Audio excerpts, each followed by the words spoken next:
Monday, 8:02 in the morning. The conference room on the 12th floor of BlueRidge Structural Services glowed with sunlight.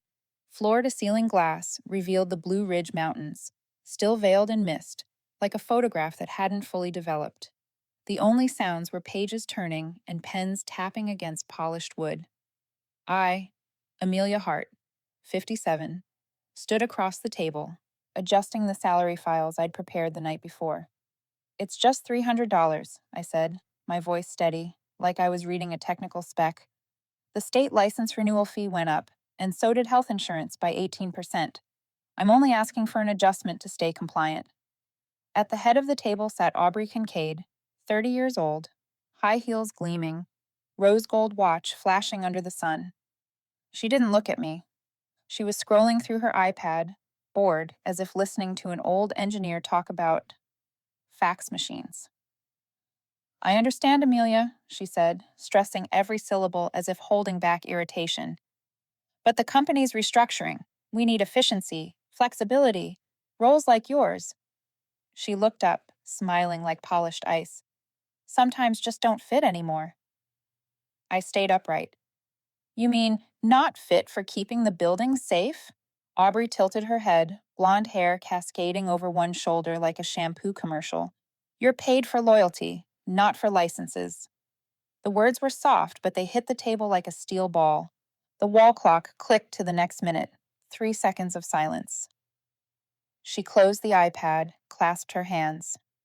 "We're eliminating the position of Chief Building Safety Engineer in the new plan. The certification work can be delegated to the digital engineering team.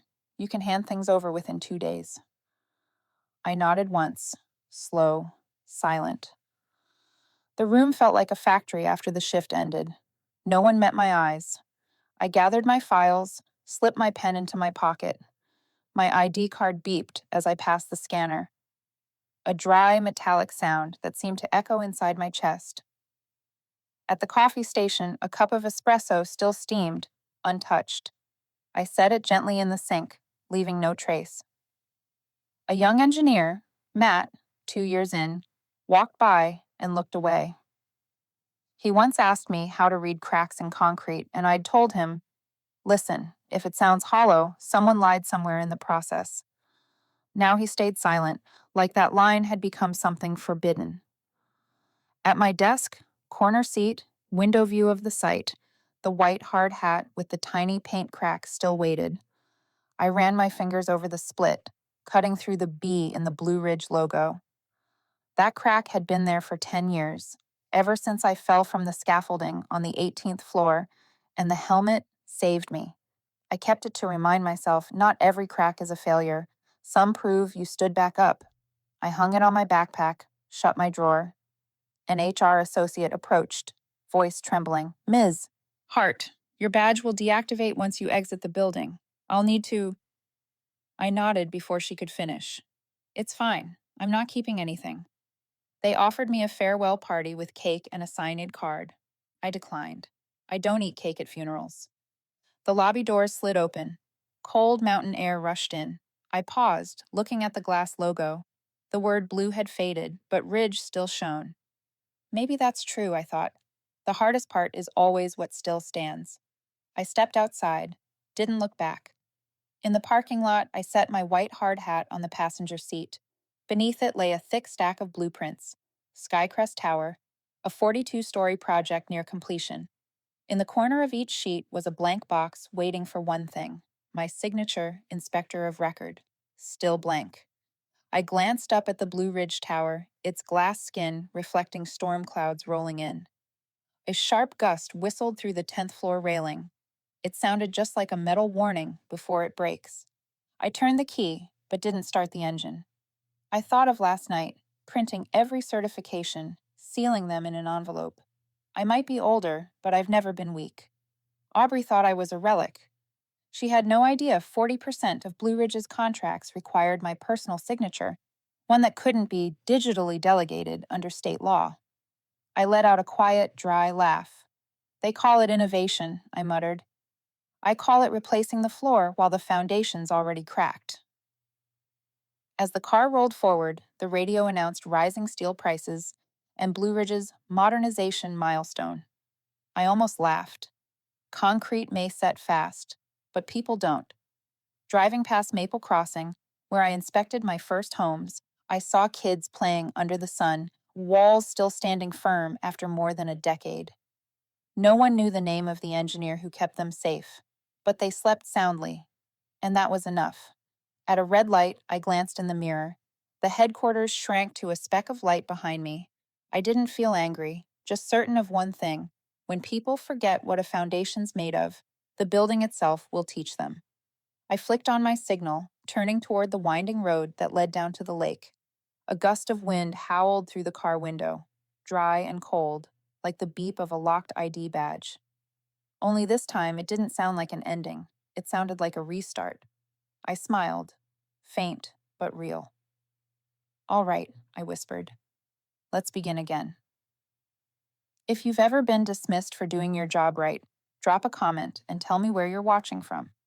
I want to know how many cities in America still believe this. Doing the right thing never goes out of date. If you've done the same work for 22 years, you know the sound of honest metal. I joined Blue Ridge in 2001, back when it was still a small workshop on the south side of Asheville. During my interview, Grant Kincaid, the founder, asked, "Could you stand outside 14 hours straight to make sure beam number 72 is set exactly right?" I said, "If it's off by half an inch, I won't sleep." He laughed. "Good. Blue Ridge needs people who lose sleep over structures, not stocks." I started as a field engineer, my jacket stained with cement and a notebook full of vibration readings. Appalachian winters cut through skin, and I often wrote reports in my pickup truck because the site office was full. But I loved the work. Once, the Riverstone Plaza project almost collapsed due to a shipment of misgraded steel. I caught it because one column rang hollow when struck. After inspection, the entire parking deck had to be dismantled. Grant simply said, "You're the conscience of this company." That was all. I kept the drawing from that day, coffee stain, his signature, and all. Back then, Blue Ridge was a family of stubborn old engineers, outdated but dependable. No marketing department, just a whiteboard that said, "No corners cut." Grant drove a pickup, sleeves rolled up, sometimes tapping a concrete pillar to listen. I used to joke, "If you hear something wrong, I lose my lunch break." He'd grin. "Then I'll listen slowly." We built our reputation on integrity, something you can't digitize or optimize. Every blueprint carried a real name, and if there was a mistake, that person fixed it. But every structure has a load limit. Blue Ridge did too. When Grant turned 65, he announced his retirement. Morning light through the 12th floor windows made his silver hair glow like limestone dust.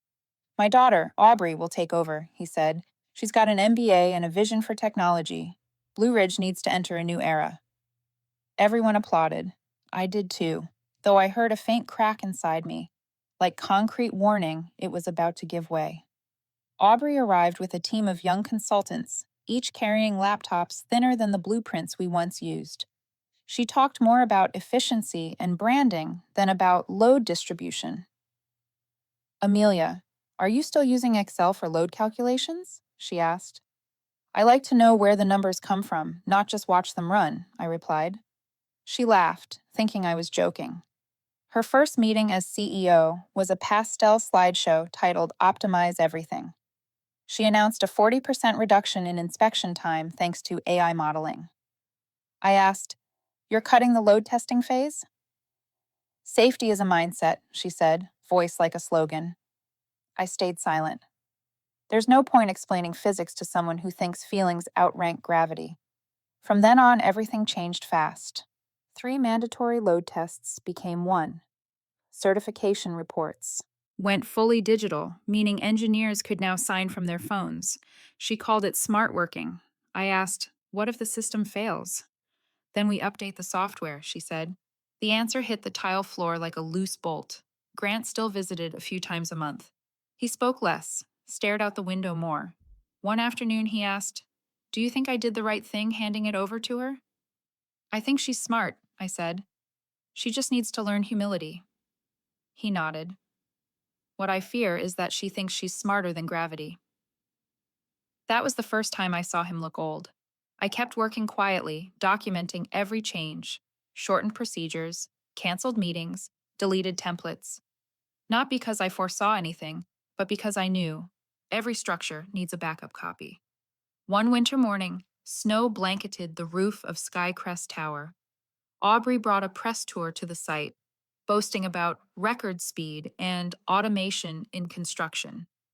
Through the window, I saw workers dismantling scaffolds while the concrete below was still curing under snow. The wind whistled through the steel beams, hollow, sharp, and cold. I tapped them lightly with my hammer. The echo sounded like a warning no one wanted to hear. Driving home, I turned on the radio. The local news praised Blue Ridge for achieving the fastest completion time. I let out a quiet laugh. She says safety is a feeling, I murmured.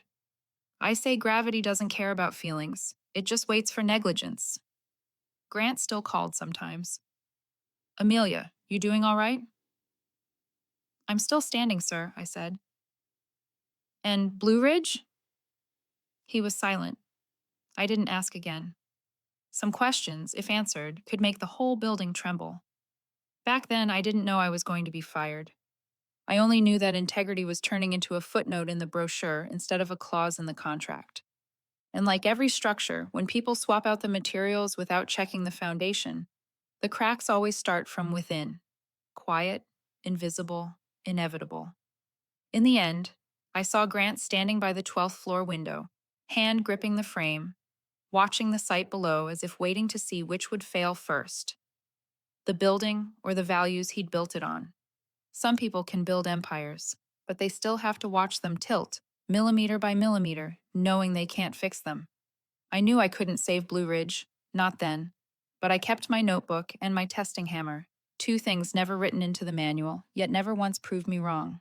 The first night after being fired, it rained. Not a downpour, just that thin Appalachian kind of rain that falls steady on the tin roof, like someone tapping slowly on your memory. I sat in the living room, still in my work jacket and dusty boots. The desk lamp reflected off my old laptop screen, showing my face like an inspection report waiting for approval. I logged into Blue Ridge's storage system. My internal account was locked, but the external technician access stayed active for 48 hours after termination. A small gap only someone who once wrote the protocol would know. The folder opened. Skycrest Tower, final inspection. That 42-story building was supposed to be the last project I signed off on. The marker of 20 years in this trade.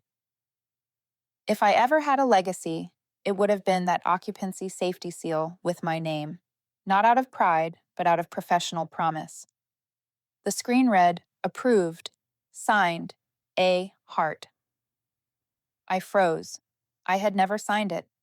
I opened the file history, accessed by system.admin, IP 10.478.222.9, timestamp 11:47 p.m., March 15th, 2023. That night, I'd been home packing boxes after the termination meeting. System.admin sounded neutral, but that access level only existed in the executive tier. I opened the PDF, 46 pages, concluding, meets structural load requirements, no irregularities detected. The digital signature looked terrifyingly real, even the slant of the A in my name. I printed it. The machine hummed, the first page still warm in my hand, ink smell mixing with rain outside. You didn't have to be an engineer to see what this was. Not just unethical, but falsifying public safety records. I leaned back, listening to rain on the roof, like a heartbeat made of metal. On the table, my white hard hat sat beside the papers. I placed the printout next to it. The paint crack on the helmet lined up with the fold of the paper, two fractures of the same value. I opened my email and typed in Harold Linden, Linden and Parrish, legal. He'd once helped me draft my termination without cause clause, 2 years' salary, an old lawyer with few words and a pocket recorder. I called. 3 rings. Amelia Hart. I was just about to ask if you'd finally decided to retire. Not exactly. Retirement decided for me. I'm guessing it involves a younger successor. Aubrey Kincaid. Ah, a pause. Papers rustled. You still have your original contract? Yes, and I think I have something heavier than a contract. I told him about the forged signature. He didn't interrupt, just sighed. You've printed it? It's on my table. Good. Leave everything as is. No edits, no emails. In the morning, copy the entire project folder onto a USB. Then send a duplicate to the North Carolina State Construction Safety Board under the whistleblower protocol. They'll protect your identity. I don't need anonymity. Harold, I just need them to see the truth. Even better, he said quietly. Truth weighs more than reputation. I dug through a drawer, found an old silver 8 GB flash drive I'd used for site photos. I labeled it with a black marker. Skycrest. Real logs. The copy window appeared, copying 1,204 files. Each one a reading, a picture, a timestamp. And now, evidence that I didn't stay silent. Grant used to say, "We build with concrete, but we exist on trust. Lose that, and no matter how tall the building, it falls." The clock read 1:13 a.m. The rain was steady, but my thoughts had settled. I knew exactly what needed to be done. The next morning, I went to the Asheville Central Post Office. The clerk, whose name tag read Darla, looked up. "What kind of package, Ms. Hart?" "Urgent documents, certified mail, to Raleigh." "State Board?" I nodded. She printed the label, sealed the envelope, and lowered her voice. "I hope they know to thank you for this." "I just want to sleep well," I said. The glass door closed behind me. The rain turned to a thin light. That afternoon, Harold called. "I checked your contract. The termination without cause clause still stands. BlueRidge owes you 2 years' pay, but what you sent the board is worth far more than money." "I'm not doing this out of spite, Harold." "I know, and it won't end in court." "I figured." He asked if I planned to go public. I said not yet. What I wanted first was for the board to inspect Skycrest before the families moved in. If there was a flaw, I didn't want 300 people sleeping over a risk that had been approved. He was quiet for a moment. "You're still the kind of person who can't ignore when metal starts talking, aren't you?" I smiled faintly. "And this time, it's loud." That night, I reopened the Skycrest blueprints. In the bottom right corner, the signature of compliance bore my name, now an accusation in print. I zoomed in on the verification code. The final digit had been altered. One character, just enough to fool the system into thinking it was me. I pictured it. 11 at night, someone in the BlueRidge office logging into the main server, uploading my e-signature, clicking approve. Maybe an IT tech under orders, maybe a junior engineer forced into it. I didn't need to know who. Whoever it was, they knew exactly what they were doing. I closed the laptop. No anger, no panic, just the stillness of steel cooling after the forge. The lamp's reflection glinted off my helmet, the paint crack showing like an old scar. I flipped it over and wrote inside with a marker. March 15th. They used my name to certify risk. Maybe no one would ever read it, but it existed. Silent proof. I checked my inbox. An email from Harold. Whistleblower file confirmed. Keep all copies. Avoid contact with BlueRidge. Preparing legal package. I reread the word whistleblower. Sharp word. But in construction, it's like a pressure release valve. If you don't open it, the buildup can blow everything apart. I opened the window. The air still smelled faintly of rain. On the table, the silver USB caught the light, small as a finger, heavy as a block of truth. I sat back, looking into the dark. No regret. Just the calm of someone who's cleaned up the site after a collapse and knows she's still alive, still responsible.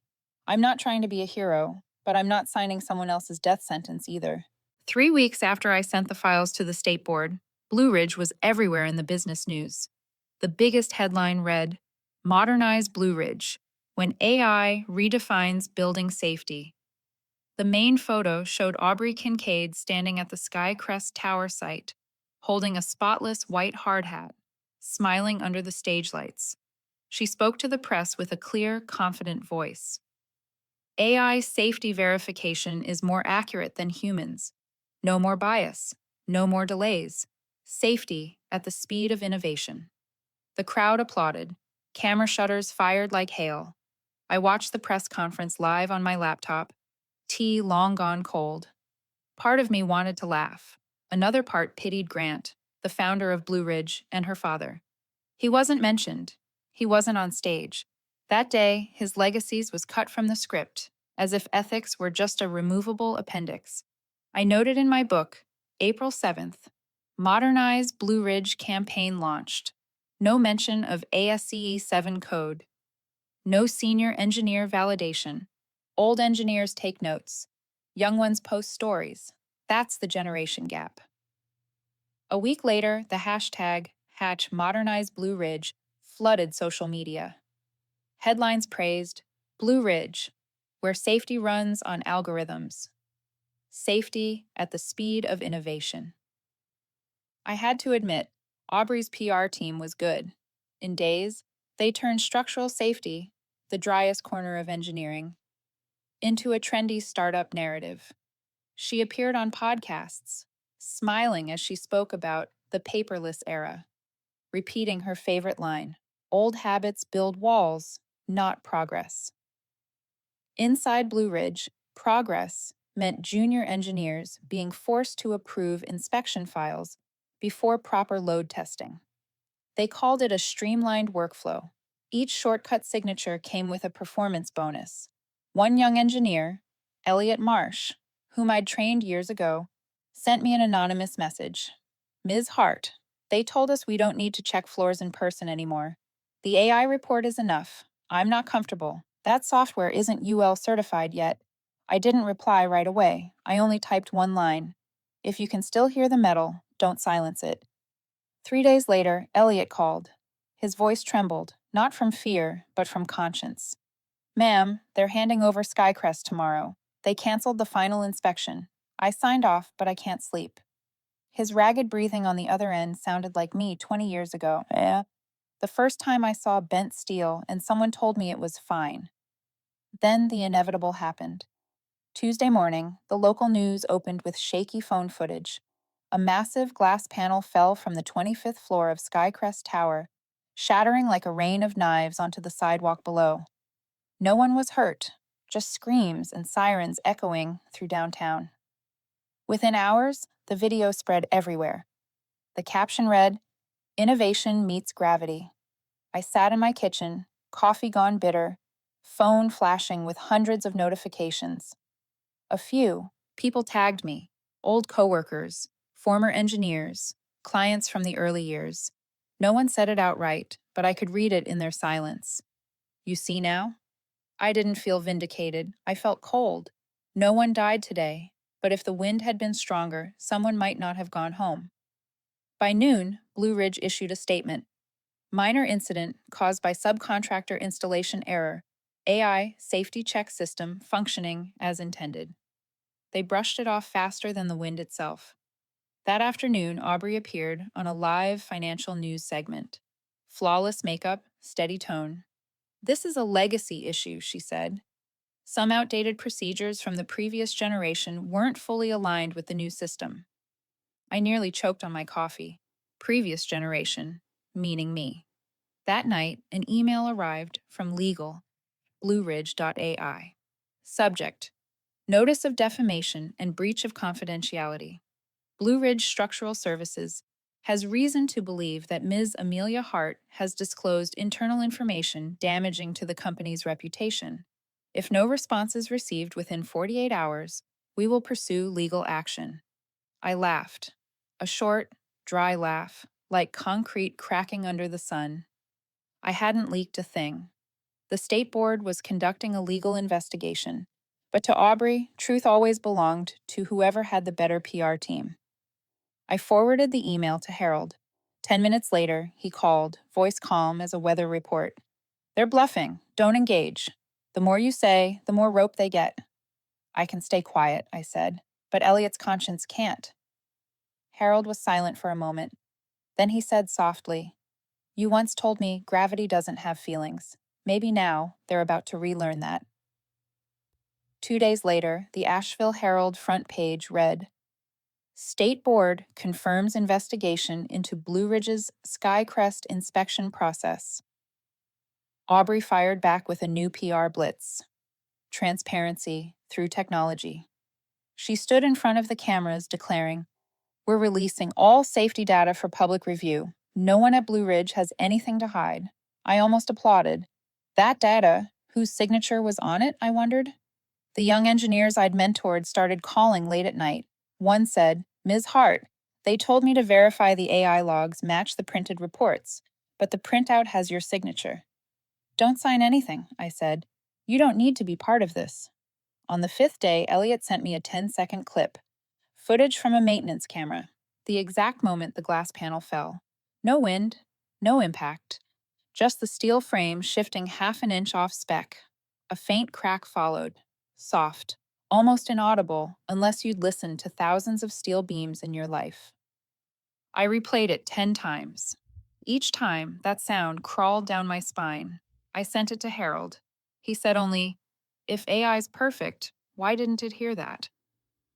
Over the next 3 days, the press turned from symbol of innovation, Aubrey became the delusional CEO. Contractors froze their projects. Blue Ridge's stock plummeted 17% in a single day. Aubrey posted a long statement on LinkedIn, opening with, "Sometimes, to rebuild, you must tear down what's outdated." She still believed she was the victim of conservatism. Maybe she thought gravity was just an opinion. That evening, I sat by the window, watching Skycrest Tower's lights shimmer on the lake. Each glowing square looked like a question no one wanted to answer. On the table, my white hard hat and the silver USB still sat side by side. I turned on the TV. The news replayed Aubrey's quote, "AI doesn't know fear, that's why we trust it." I turned it off and smiled faintly. "She thinks AI can replace engineers," I whispered. "I just want to ask, does AI tremble when it hears steel crack?" I placed a hand on the white helmet. The cold seeped through my fingertips. Outside, the wind swept across the lake, carrying a low, metallic moan. The kind that reminds you silence is sometimes the first warning. Monday morning, Harold sent me a copy of the notice he'd just filed. Title: Notice of Contractual Severance Claim. Amelia Hart versus Blue Ridge Structural Services. A cold piece of paper, yet it read like the first hammer strike on the foundation of a new structure. Below it, the clause quoted word for word from the contract Grant Kincaid himself had signed. Termination without cause shall entitle employee to a severance compensation equal to 24 months of current salary. 2 years' pay. About $312,000, the kind of money Aubrey probably assumed no one would have the nerve to claim. Harold's message was brief. Prepare to meet them, Wednesday, 10 a.m. Say as little as possible. I'll speak for you. The 14th floor conference room at Blue Ridge looked just as I remembered. Cold, the faint smell of steel in the air, a scent only field engineers could recognize. I sat to Harold's left. Across from us was Aubrey Kincaid, pale gray dress, icy eyes, hand resting on her iPad. Beside her sat Justin, the company's young attorney, looking tense, as if standing on a shaking scaffold. While I was still taking in the room, the door opened. A slow step, a hand on the frame. Grant Kincaid. He looked older, thinner shoulders, suit slightly loose, but his eyes still held the same resolve as the man who once stood on a storm site without leaving his post. No one introduced him. No one asked why he was there. He simply sat at the end of the table, silent, like a witness at his own memorial. Harold opened his folder, voice steady as a winter draft. Under Clause 12.3, signed January 12th, 2018, Blue Ridge agreed to compensate 2 years of salary if Ms. Hart was terminated without proven cause under Appendix C. The termination dated March 15th, 2023, included no disciplinary record. Aubrey crossed her arms, lips curling. She was removed for failing to adapt to our new direction. That's cause enough. Harold didn't blink. No, Ms. Kincaid. Failure to adapt is not a cause under the legal definition. That clause only applies to misconduct, fraud, or criminal behavior. Justin flipped through the documents, hesitated, then looked up. Actually, that's correct. Aubrey shot him a glare, sharp enough to swallow his words. I stayed silent. Harold placed the original contract on the table and pointed to the signature on the final page. This clause exists because Mr. Kincaid valued conscience. The room went still. Grant raised his head slightly, his eyes cloudy but deep. Aubrey gave a brittle laugh. We can offer 6 months, that's reasonable. Harold didn't move. It says 24. The silence stretched. Even the clock's ticks sounded intrusive. Aubrey turned to her father, voice tight. Dad, you're not going to let this happen, right? She's taking advantage of you. Grant interrupted softly but firmly. That's enough. Aubrey. It was the first thing he'd said since he walked in. He looked at his daughter, not angry, not sad, just with the eyes of a man who knows a structure will collapse, but still lets others keep building it. Do you remember, he said slowly, your mother once told you, if the foundation's wrong, don't blame the roof. Aubrey gripped the arm of her chair. We're talking about money, not ethics. Grant nodded. Exactly, and money is just the consequence. Harold placed an envelope on the table, a detailed invoice and payment demand within 14 days. If BlueRidge fails to comply, we'll file in civil court and with the State Labor Board, and... He paused, looking straight at Aubrey. Any investigative files related to Skycrest Tower will become public record. Justin paled. Maybe we should discuss this. No need, Aubrey cut in. BlueRidge will pay. She pulled out her pen and signed, the scratch of ink against paper sounding like steel under strain. 6 months, she said. 24, Harold repeated. She looked up, her gaze so cold it could have frozen the room. Enjoy the money. I smiled faintly, not bitter, just the calm of someone who's heard too many cracks in concrete to flinch anymore. I plan to invest it in integrity. A faint smile touched Grant's lips. He gave a slow nod, then rose from his chair. He said nothing, shook no hands. He only placed one trembling hand over the old contract, the one he'd signed to protect the conscience of those he trusted. Then he walked out, his shadow stretching across the polished floor like a silent fracture. When the door closed, no one spoke for several seconds. Aubrey looked at me, her eyes a mix of defiance and something close to hurt. You may have won this time, but don't think you'll keep your reputation. Reputation doesn't need keeping, I said evenly. It just needs to be real. Harold gathered the papers and nudged my elbow. Come on. We have work that matters more than money.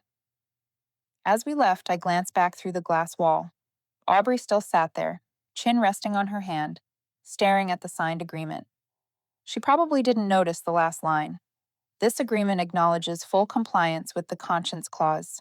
That afternoon, Harold and I stopped by a cafe near the French Broad River, his favorite spot for black tea instead of coffee.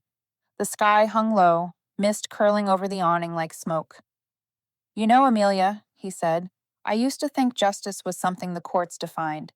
But in your line of work, I think it starts at the foundation, with standing still when everyone else wants to cut corners. I smiled softly. If people actually read the safety standards, maybe we'd write fewer lawsuits. He chuckled, tired but sincere. You think you won? No, I just reclaimed what should never have been stolen. A gust of wind carried the smell of old rain. I looked out at the river, remembering Grant's eyes as he left that room, the eyes of a father watching the structure he built on trust begin to crack from its highest floor. That night, I opened my email. Subject, severance transfer confirmation. 312 phone for $480 deposited. Just a number, no joy, no sadness. I exhaled, then opened the audio file Elliot had sent. The sharp crack from Skycrest's steel frame. I replayed it 3 times. Each time, that sound chilled me to the core. That crack wasn't only metal, it came from somewhere deeper, between father and daughter, between ethics and ambition. Another fracture had formed, not in concrete, but in the legacy of a family that once believed safety was the foundation of everything. 3 weeks after the severance payment hit my account, I opened a new firm, not for revenge, but to do what BlueRidge had forgotten. ArcSpan Structural Integrity. The name was Elliot's idea. Arc, for the load-bearing curve, span, for the distance it carries. Because you always told us, he said, every good bridge knows how to stand on its own weight. I hired Elliot as chief supervising engineer, along with 2 former colleagues, Thomas and Lydia, who had both left BlueRidge after refusing to sign falsified reports.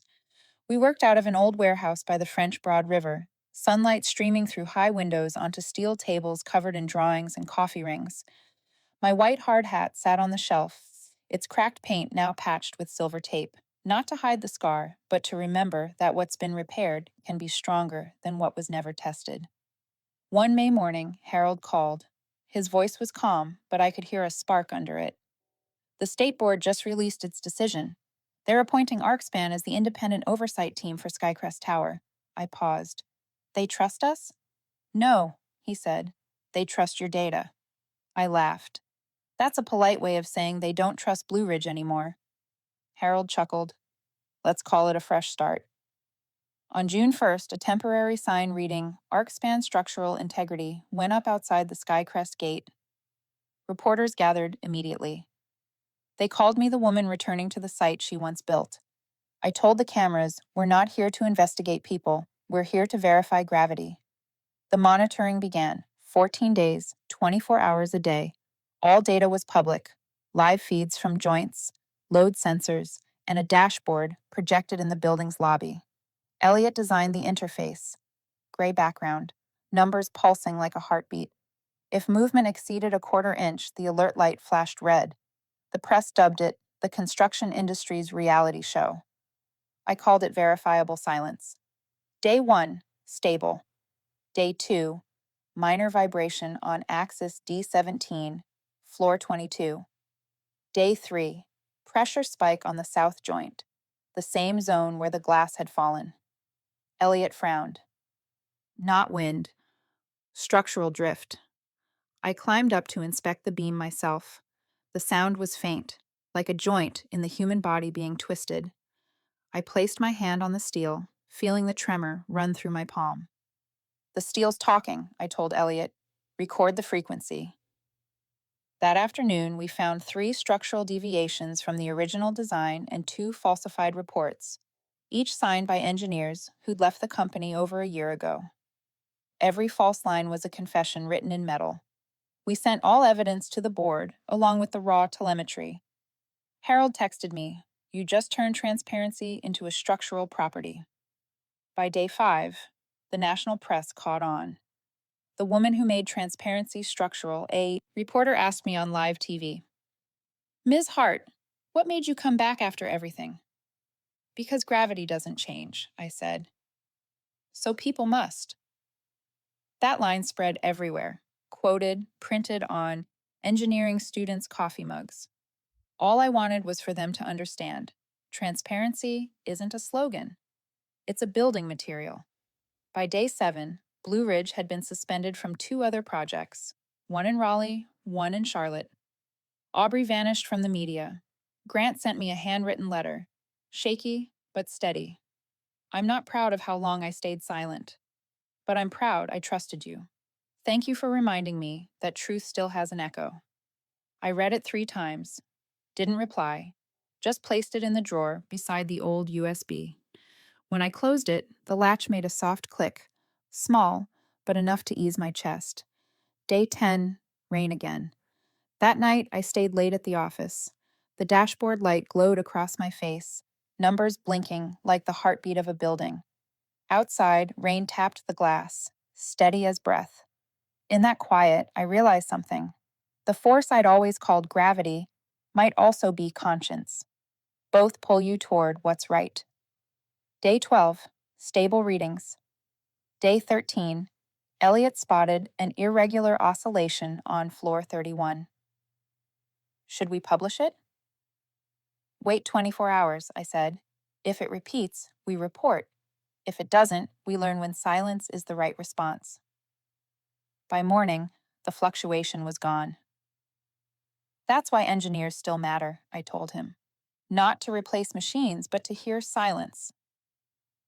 On the final day, the state board arrived in person. We presented every log, every calibration, every correction. When they asked how it felt after 14 days, I said, every building has an acceptable range of motion, but if you leave it unchecked long enough, motion becomes collapse. That afternoon, the report went public. Front page, Skycrest Tower, structural integrity. Status, safe after corrections. At the bottom, supervised by ArcSpan Structural Integrity. Chief Engineer, Amelia Hart. I read the printout on the Skycrest rooftop. The glass around me reflected my own figure, small between sky and steel. No applause, no interviews, just the steady hum of sensors. The living sound of a building saved by truth. Elliot walked up, handing me a hot cup of coffee. 14 days done. What now? I looked out toward the misty Blue Ridge line. Start again. Smaller projects this time, but honest ones. He nodded, smiling faintly. I think Mr. Kincaid would be proud of you. I didn't answer, just smiled and spoke softly, maybe to him, maybe to the tower itself. This wasn't a setback, it was an opportunity. And for the first time in months, I felt gravity on my side.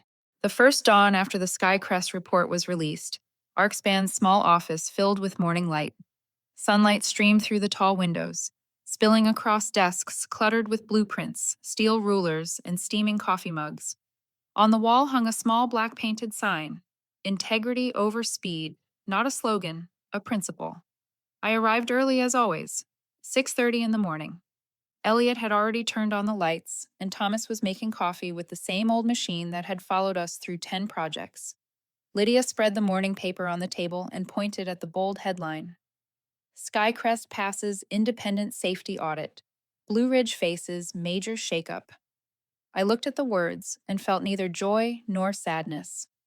At 57, satisfaction no longer came from beating anyone, only from knowing a building was still standing. That afternoon, I stopped by a small cafe near the industrial park, the kind where engineers lingered during lunch breaks. At the next table sat a group of 20-somethings, laughing over their projects. If you sign fast, they give you a $2,000 bonus. The AI does everything. We just approve. Clients don't check as long as the deadline's met. I listened without interrupting. Then I folded my newspaper, the front page showing the words Integrity over Speed, and set it down on their table amid their laughter. One of the young men whispered, "That's her, the Skycrest woman." Silence rippled through them. A young woman turned, hesitant. "Ms. Hart, do you ever regret it? If you just signed off back then, you'd still be at BlueRidge." I smiled and took a sip of coffee. If I'd signed off, I wouldn't be sleeping well now. I paused, then added, softly but sharply, "For them, speed is a KPI. For me, it's a unit of risk." The table went quiet. I left a few bills for a tip and stood. As I walked out, I heard someone whisper, "She's right." I didn't look back. One sentence like that was enough for the day. That afternoon, I visited Asheville Hills, the retirement home where my mother lived.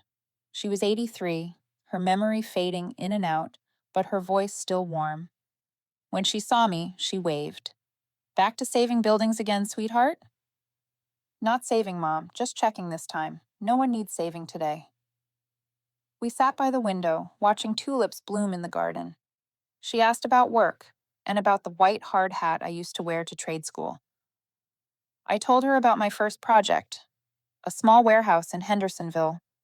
I'd spotted a 2 mm deviation that tilted the roof. The site manager called me stubborn, but Grant Kincaid, Then a subcontractor phoned to say, "Good. If you can hear a 2 millimeter flaw in steel, someday you'll hear the ones in people." I still remember that sound. The hammer's ring through cold metal, clear and true. That was the moment I knew I belonged in this work. My mother nodded, squeezing my hand. "You still have that, don't you?" "I think so." "Then you don't need regrets." She smiled, eyes closing, her expression soft as evening light. I sat quietly, listening to the clock tick, feeling a strange calm settle in. Driving home, I passed a new construction site. Young workers in yellow helmets shouted as they hoisted steel beams. One girder slipped slightly and hit the floor, a sharp metallic clang. I stopped the car, listening. Maybe that was the past saying hello. That night, I called my son, Evan, a firefighter in Charlotte. His voice came through the radio chatter. "Mom, we're heading back to the station. Lucky day, no injuries." "Good. You save people when the fire's up. I save them before the walls fall." He chuckled. "Guess your job's still riskier than mine." "No," I said. "You fight time. I just watched gravity." We both laughed. Then his tone softened. "Mom, I'm proud of you." I looked out the window at the Asheville skyline, the Blue Ridge glowing gold in the sunset. "Thank you, son," I said quietly. But pride doesn't build walls. Caution does. A few days later, ArcSpan landed a new project, Maple Heights, a 12-story city-funded housing complex.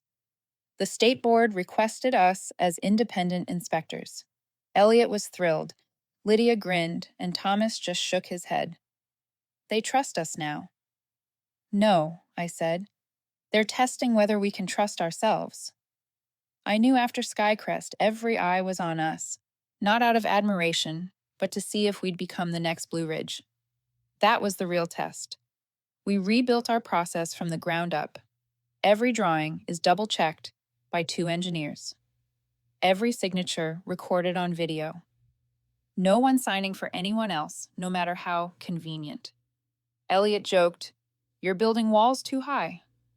"I know," I smiled. "But I also know the wind will come again." A month later, ArcSpan appeared in a trade magazine, The Engineer Who Rebuilt Trust. I skimmed the article, smiling faintly. I hadn't rebuilt trust. I'd just kept it from collapsing. That Friday evening, after everyone left early, I stayed behind to tidy the office. On the wall, my white helmet hung neatly. The old paint crack caught the sunset, glowing like a line of light instead of a scar. I looked at it and thought, sometimes what once broke becomes the strongest part of the structure. I poured another cup of coffee and turned on the old radio. The announcer's voice came through. "The state of North Carolina has officially passed a new regulation. All projects over 20 stories now require independent structural oversight."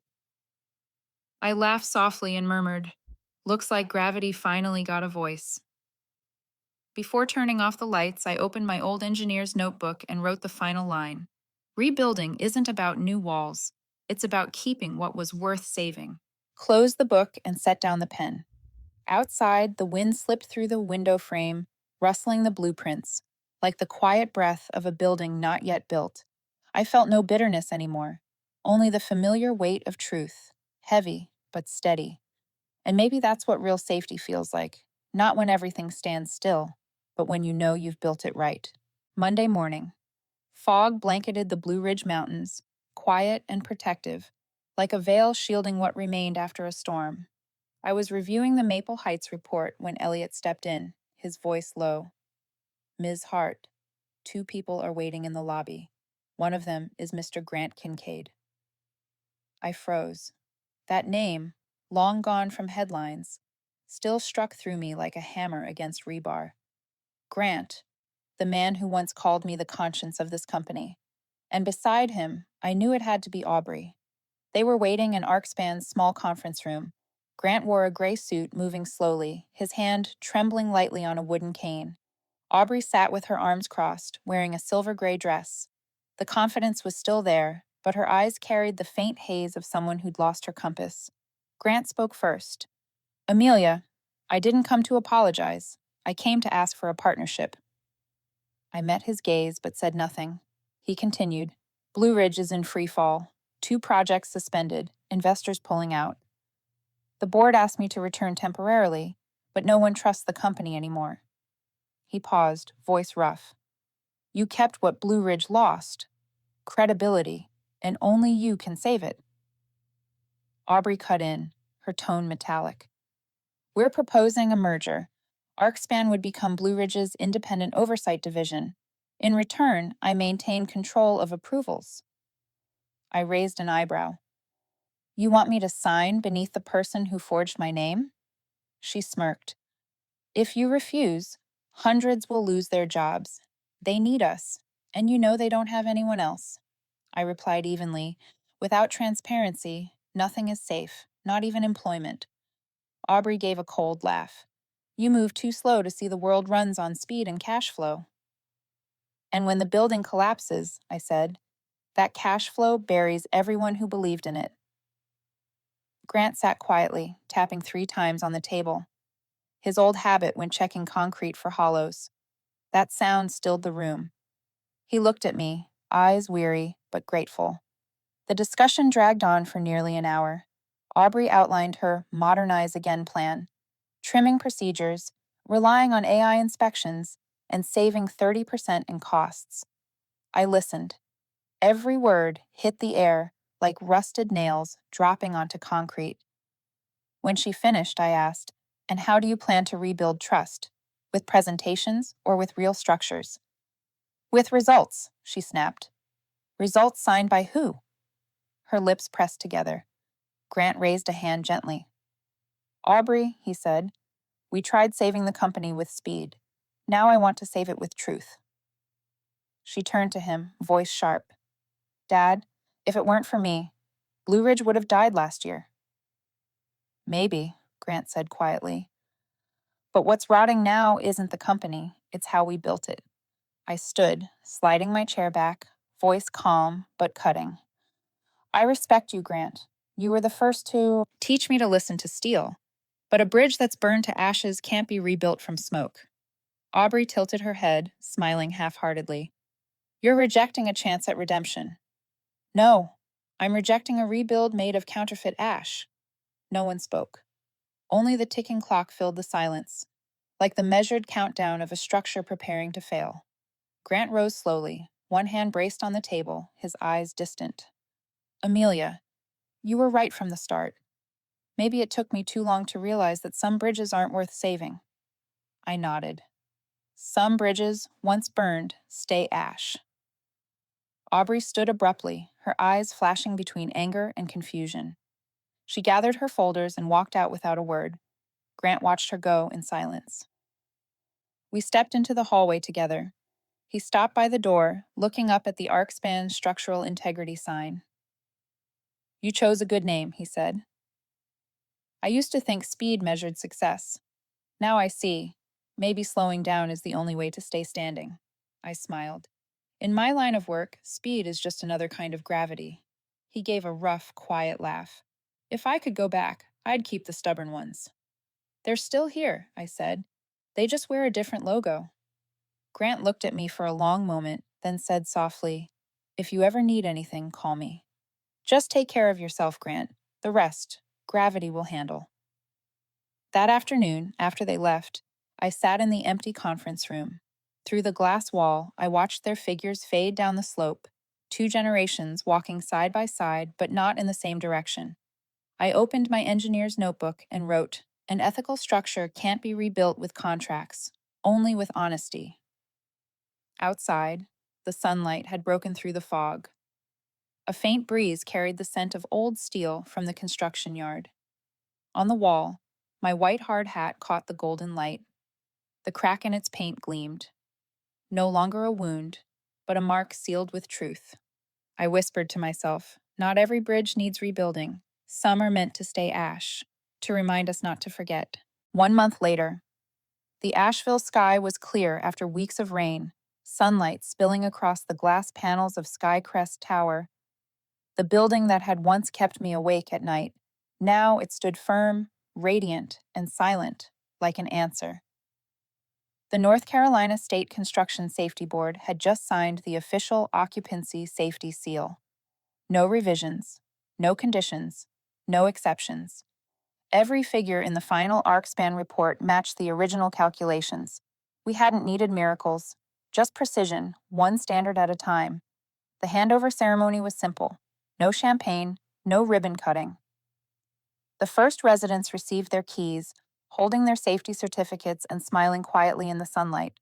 Elliot stood nearby, watching the tower like a parent whose child had just outgrown danger.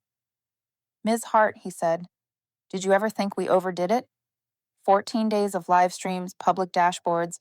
I thought the press would get bored." I smiled. Justice doesn't need spectacle.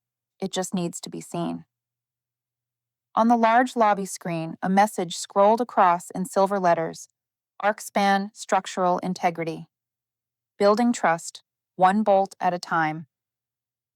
I don't remember who came up with that line, but it felt like a promise. That afternoon, the wind swept across the Skycrest rooftop. I stood there alone, gazing toward the distant ridges where the blue mountains met the clouds. The breeze carried a faint metallic hum, the kind only engineers recognize as stability. I laid my hand on the railing, feeling the cool, steady steel beneath my palm. No tremor this time. I thought of Grant Kincaid. He'd officially retired the week before, moving to a small farm in Hendersonville. Before leaving, he'd sent me one short email. "Thank you for saving what I couldn't." No greeting, no signature, just that one line, like a final piece set perfectly in place. As for Aubrey, the papers said she'd left the state for Florida to pursue private ventures. I felt neither joy nor sadness. She had learned what everyone in this profession eventually does. Gravity doesn't care about age or ambition. It obeys only laws, and laws always win. ArcSpan had grown beyond anything I'd imagined. 5 engineers had become 13. We'd signed 2 new contracts, one in Raleigh, one in Greenville. A local paper called us the firm that made transparency structural. I laughed when I read it, because to me, transparency isn't philosophy. It's just the only way to make sure a building doesn't fall. During one team meeting, Elliot suggested redesigning our logo, adding a fine crack across the triangle to symbolize the light that gets through. I agreed instantly. Sometimes what makes a structure beautiful isn't perfection, but the scars reinforce the right way. One evening, I stopped by Skycrest Cafe, the small shop beneath the tower where workers used to grab coffee before shifts. 2 young engineers sat at the next table. "I heard ArcSpan takes a month to approve a file. The other firm does it in 3 days." 3 days, then 3 years later, collapse. Your call. They laughed. I smiled quietly and folded my newspaper. The front page headline read, "BlueRidge restructures. Grant Kincaid retires. Assets sold." Clean headline, like an epitaph. That night, I visited my mother at the Asheville Hills nursing home. She sat by the window, turning the pages of a small notebook with trembling hands. "Back on a job site again?" she asked. "Yes, but just to look this time." "Tired?" "No, just lighter." I told her about the first Skycrest residents moving in, about Elliot, about the soft whistle of air through the steel vents that I still checked every visit. She chuckled. "You know, your father used to say people build houses to have shelter, but his daughter builds them to find peace." I squeezed her hand. Maybe he was right. On the table sat an old photo of me on graduation day. Bright white hard hat, a smile untouched by exhaustion. That same helmet now hung in ArcSpan's office, paint chipped, a long crack down the center like a wrinkle of time. I never repainted it. I wanted it to stay that way, a witness to everything we chose not to hide. A week later, I spoke at the University of Asheville. A student asked, "Ms. Hart, are you ever afraid of being wrong?" "Of course," I said, "but I'm more afraid of staying silent." The room laughed, thinking it was a joke. It wasn't. In this field, silence can kill, and speaking up, even once, can save a building. Late that evening, I went back up to the Skycrest roof. Sunset glowed across my white helmet, the chipped paint flashing gold. The wind hummed against the steel, steady, rhythmic, like a heartbeat. I stood still, touching the newly coated railing, thinking of all the bridges that burned, the structures that fell, and the people who walked away. No anger left, no bitterness, only gratitude. Because sometimes redemption isn't about promotions or lawsuits, it's about seeing what you fought for still standing. I whispered, "We don't rebuild every bridge, we just make sure the next one stands stronger."